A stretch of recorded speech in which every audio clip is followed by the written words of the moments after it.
Hello friends. आज मैं एक सीरीज़ शुरू करने जा रहा हूँ पंच महापुरुष योग के ऊपर कि पंच महापुरुष योग बनाने वाले कौन कौन से ग्रह हैं और किस तरह से वो अपना रिजल्ट देंगे। तो पंच महापुरुष योग के सीरीज़ में पहले आज हम बात करेंगे मंगल ग्रह के बारे में कि मंगल जो है वो किस तरह से एक पंच महापुरुष योग बनाएगा और क्या उसका रिज़ल्ट आपको मिलेगा या नहीं मिलेगा।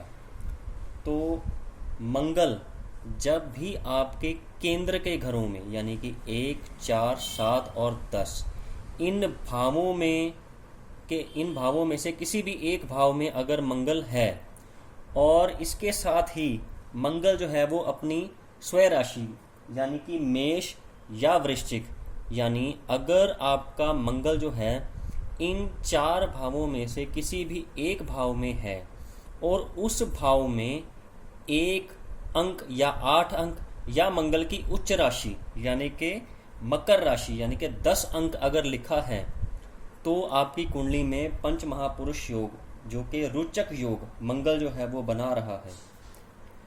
मैं फिर से एक बार बोल देता हूँ कि मंगल केंद्रों में होना चाहिए, इन 4 घरों में से किसी एक घर में होना चाहिए, 10वें घर में हो, पहले घर में हो, 7वें में हो या चौथे घर में हो। और जहाँ भी आपका मंगल जो है इन 4 घरों में से किसी एक घर में प्लेस्ड है, उस घर में मंगल की राशि मेष या वृश्चिक यानी कि उस घर में जो अंक है वो 1 या 8 लिखा हो या 10 अंक लिखा हो, तभी आपकी कुंडली में जो है वो रोचक योग बन पाएगा।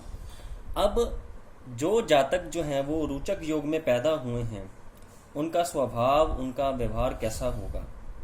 ऐसे लोगों में मंगल की एनर्जी बहुत होती है, हर काम को लेकर जल्दबाजी करना, लड़ाई झगड़े में आगे रहना, वाद विवाद में आगे रहना और लड़ाई झगड़े में जीतना। ऐसे लोगों का स्वभाव होता है कि लड़ाई कोई भी हो, चाहे अपने से किसी बड़े से हो या किसी ऐसे पर्सन से हो कि हाँ लग रहा है कि यहाँ पर हार होगी, लेकिन फिर भी ऐसा पर्सन जो है वो जीत कर आता है। पतली कमर होती है, बोलने में बहुत तेज होता है और हर जगह अपने आप को आगे रखने वाला होता है, क्योंकि मंगल जो है वो सेनापति है और उसको पता है कि हर सिचुएशन को कंट्रोल कैसे करना है। तो ऐसे पर्सन में कंट्रोलिंग पावर होती है, हर किसी पर हुक्म चलाकर अपना काम करवाने की एक कला होती है। पर्सन जो होते हैं ऐसे बहुत अच्छे सर्जन हो सकते हैं या इन्हें बहुत ज़्यादा खुद को सर्जरी करवानी पड़ सकती है। या तो मंगल बहुत अच्छा रिजल्ट देगा, अगर मंगल यहाँ खराब रिजल्ट देगा तो कष्ट जो हैं वो आपको ही सहने पड़ेंगे। कोई लंबी बीमारी का योग बन सकता है, घाव या कट बॉडी पर ज़्यादा हो सकते हैं, एक्सीडेंट हो सकता है।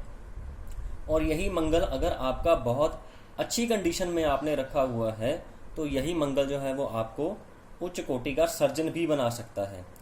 और ऐसे लोगों में जो है वो एनालाइज करने की जो पावर होती है वो बहुत ज़्यादा होती है, एनालिटिकल पर्सन होते हैं।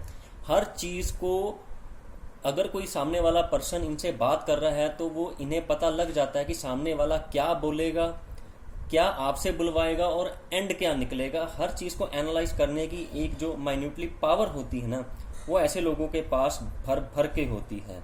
तो ऐसे लोग जो होते हैं हमेशा आगे रहने वाले, निडर होते हैं, किसी से डरने वाले नहीं होते हैं। लेकिन कई बार यही चीज़ जो है वो उल्टा भी हो जाती है कि लड़ने किसी और के लिए जाते हैं और खुद ही सर्जरी करवानी पड़ जाए, तो ऐसा भी हो सकता है। लेकिन ज़्यादातर लोग जो हैं वो जीत के ही आते हैं, क्योंकि मंगल इनका स्ट्रॉन्ग होता है।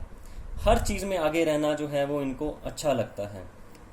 तो ये तो हुई मंगल की क्वालिटी की। अगर मंगल जो है वो अगर आपकी कुंडली में रोचक योग बना रहा है तो रिजल्ट देगा। अब कई लोगों के मन में ये प्रश्न होगा कि हमारी कुंडली में तो रोचक योग बन रहा है बट फिर भी हमें वो रिजल्ट नहीं मिल रहा। तो इसके लिए कुछ चीज़ें आपको देखनी ज़रूरी हैं कि अगर मंगल आपकी कुंडली में रोचक योग बना रहा है, क्या उसकी महादशा आपकी उम्र के सही पड़ाव में आई है या नहीं आई है। सबसे पहले तो आप ये चेक कर लीजिए। दूसरा, जो भी ये रोचक योग बनेगा, जो भी पंच महापुरुष योग बनेगा वो हमेशा लगन कुंडली से बनेगा। और अगर आपकी लगन कुंडली यानी कि D1 चार्ट में ये योग बन रहा है और कहीं ना कहीं D9 यानी कि नवांश कुंडली में जाकर अगर मंगल जो है वो नीच का हो रहा है या खराब हो रहा है तो आपको रोचक योग का इफेक्ट उतना नहीं मिल पाएगा, आपको ये भी नोट करना होगा। और तीसरा पॉइंट,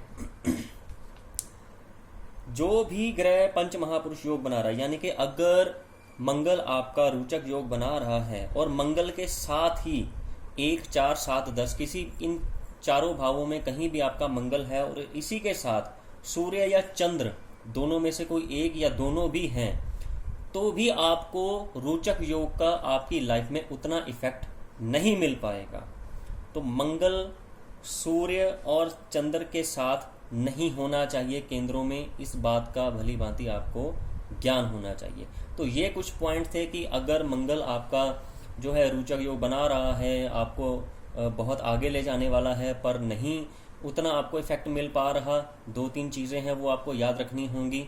मंगल के साथ सूर्य या चंद्र की युति ना हो, मंगल की जो महादशा है वो आपकी उम्र के सही पड़ाव में आनी चाहिए, और D9 यानी कि नवांश कुंडली में मंगल पीड़ित नहीं होना चाहिए, तब जाकर आपको इस योग की भली भांति जो है वो रिजल्ट मिल पाएगा। सो फ्रेंड्स, आज के लिए इतना ही। अगले वीडियो में फिर एक टॉपिक लेकर आऊँगा। Till then, good bye.